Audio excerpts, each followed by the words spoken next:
Hai sahabat Sonovelis, jumpa lagi dengan saya Aldi. Kali ini saya akan melanjutkan membaca novel FPS, Franz Pacar Setan. Di episode sebelumnya, muncul virus misterius bernama Bulhan yang merusak sistem game. Para pengembang hanya punya waktu 1 minggu untuk memperbaikinya. Di sisi lain, Franz mulai menyadari hasil karakter dari game bisa hadir di dunia nyata, dan situasi semakin rumit saat teman-temannya juga mulai melihat kejanggalan. Buat kamu yang ketinggalan episode sebelumnya, kamu bisa melihat di playlist yang sudah kami buat ya. Penasaran kan dengan cerita kali ini? Sebelum kita lanjut, subscribe dulu yuk channel ini buat yang belum. Yuk kita lanjutin ceritanya. Teman party baru. Setelah melihat pesan dari ponsel Eddie, Franz terkejut.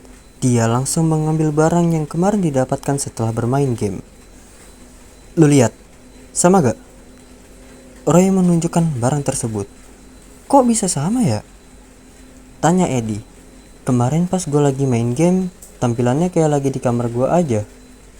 Ya gue hampir sama. Bilangnya gue harus keluar sih. Terang Roy. Kayaknya mulai ada yang aneh sama game sekarang ini. Bisa jadi. Tapi kok gak ada tindakan dari pengembang ya? Tanya Franz heran.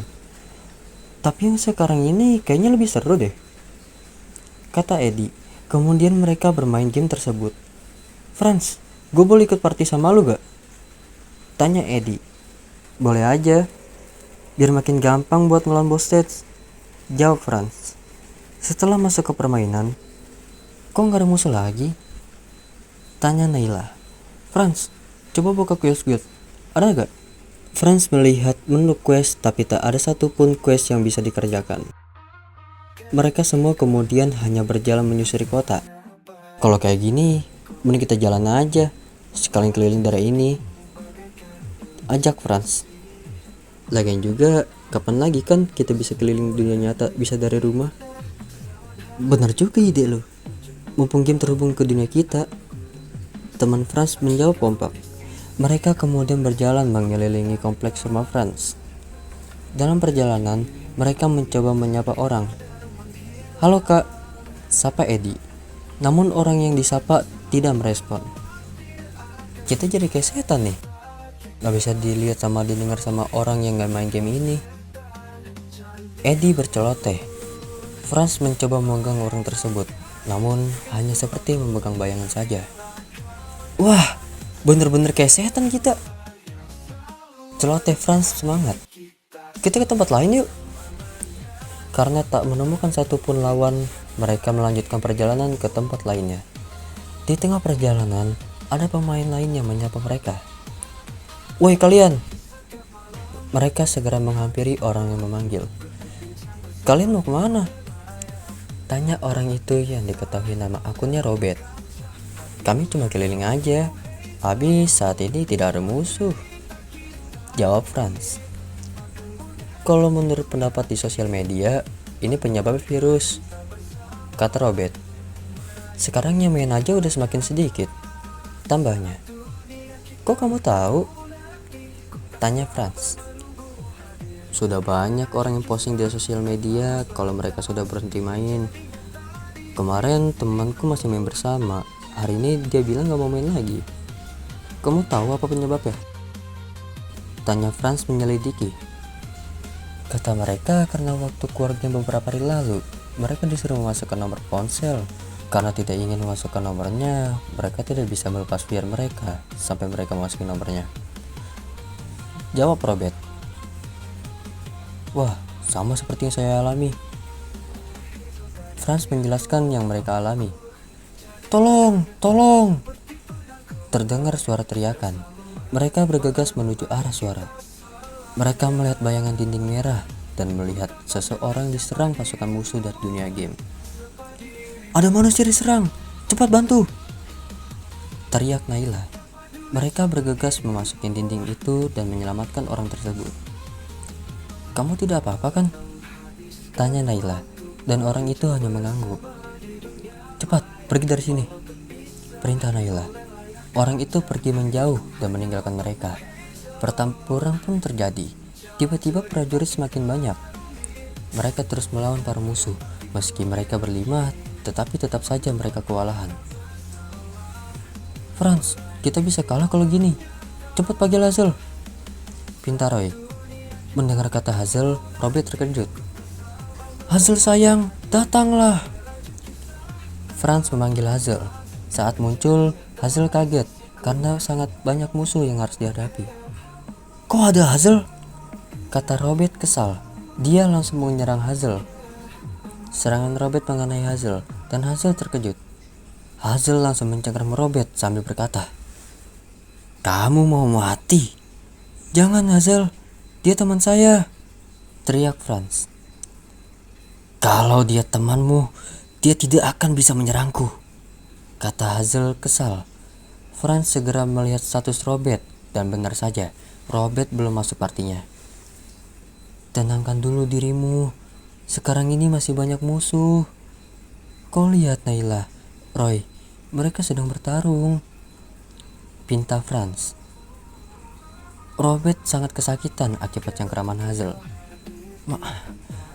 Maafkan saya, pintanya. Kamu main serang dari belakang, kamu bukan player yang baik. Hazel berbicara sangat marah. Franz merasa tak ada cara lain. Robert, terima party dari saya, kata Franz. Robert yang melihat di hadapannya muncul permintaan party segera menerimanya. Sesaat setelah menerima party, cengkeraman Hazel terlepas. Robert merasa aneh. Kenapa cengkeraman Hazel lepas? Tanya Robert. Nanti aja bahasnya. Sekarang lawan musuh dulu, jawab Franz sambil berjalan mendekati teman-teman dan bertarung. Setelah pertikaian tadi, Hazel kembali bertarung di dekat Franz. Kini mereka semua telah menemukan irama pertarungan yang baik. Terlihat musuh mulai berkurang dan terus berkurang. Dalam pertarungan, Hazel terus memperhatikan sekeliling untuk mengantisipasi lawan. Di satu titik, dia melihat sosok hitam yang bersembunyi. Sayang, kamu ikuti aku ya. Aku melihat ada sosok yang mencurigakan, kata Hazel dengan pelan kepada Franz. Roy, lu carry gue sama Hazel ya, pinta Franz. Tak menunggu jawaban, sambil bertarung Hazel dan Franz perlahan mendekati sosok misterius itu. Ketika hendak menangkapnya, sosok itu melawan. Samiri, itu Samiri sayang, teriak Hazel. Mereka terus berusaha menangkap orang tersebut, namun Samiri terus melawan. Franz men-scan Samiri. Gila, musuh ini HP-nya 10M. Gak bakal bisa ngalahin dia kalau berdua doang, Franz berkata dalam hati. Hazel, biarin aja dia kabur. Kita susun strategi dulu, kata Franz. Mereka membiarkan Samiri pergi dan kembali bersama teman-temannya melalui pasukan musuh. Setelah lama bertarung, akhirnya musuh dapat dikalahkan. Mereka merasa lega karena pertarungan tersebut telah selesai. Namun baru saja ingin beristirahat, tiba-tiba muncul quest yang berisi kalahkan Boss Death, dibarengi datangnya monster. Wah, kacau kalau kayak gini, kata Ray mengeluh, namun dia tetap bertarung. Mereka segera membentuk formasi. Naila, kamu jadi support ya. Roy, kamu bantu aku serangan jarak jauh ya, kata Franz. Roy selalu dijadikan pembantu serangan jarak jauh karena dia job mage. Franz, gue mau tuh serangan ya, kata Eddie. Emang job lo apa? Gue fighter. Ya udah, tapi item HP lu cukup gak? Gue mau banyak, jawab Eddie. Mereka berdua terlihat melakukan serangan yang kemudian dibantu dari jauh oleh Roy. Sementara Robert berjalan mendekati Naila. Kamu ngapain kesini? Tanya Naila. Aku bantu sebagai support aja, jawab Robert. Memang job kamu apa? Job saya mage, jawab Robert. Mereka berdua berusaha membantu sebagai support, walau terkadang membantu dengan serangan jarak jauh. Hazel dan Franz terlihat kompak menyerang monster tersebut. Serangan demi serangan terus dilancarkan. Namun mereka belum juga terlihat melemah. Terkadang monster tersebut menyerang balik yang berefek menguras 20 HP mereka. Mereka terus menyerang monster tersebut. Namun kali ini monster itu memberikan serangan dahsyat ke arah Franz dan mengenainya.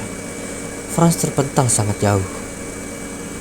Pertarungan hari ini benar-benar mendebarkan. Franz terpental hebat. Hazel dan tim masih harus menghadapi kekuatan monster yang belum melemah sedikit pun. Bagaimana nasib mereka? Akankah pertarungan ini akan jadi awal kemenangan atau justru kehancuran? Kita akan temukan jawabannya di episode selanjutnya hanya di channel ini. Kalau kamu gak sabar, langsung aja baca versi lengkapnya di aplikasi Noveltoon dengan judul FPS, Franz Pacar Setan. Tanpa spasi ya. Dan jangan lupa cek karya lainnya dari J. Kinting, juga tulis tanpa spasi. Kalau kamu suka cerita ini, bantu sebarkan ke teman-teman kamu dan tinggalkan komentar. Sampai jumpa di episode berikutnya.